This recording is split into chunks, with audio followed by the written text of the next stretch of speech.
شناخت انواع پارچه روز اول.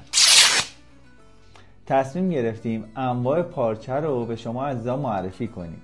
البته ما پارچه هایی رو بهتون معرفی میکنیم که خودمون برای تولید لباس مجلسی ازشون استفاده میکنیم. امروز نوبت پارچه کرپ. پارچه کرپ انواع مختلفی مثل شانتون، جورجت، ابریشم، پلی استر و ویسکوز داره، اما ما فقط از پارچه های مازراتی و کرپ کش یا دالغیش استفاده میکنیم. پارچه کرپ کش یا دالغیش از انواع پر استفاده در لباس های مجلسیه.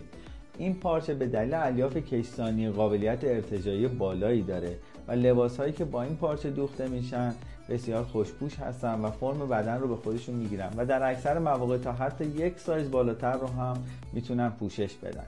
تنوع رنگ بالایی داره و دوختش هم به نسبت بقیه پارچه ها راحت تره.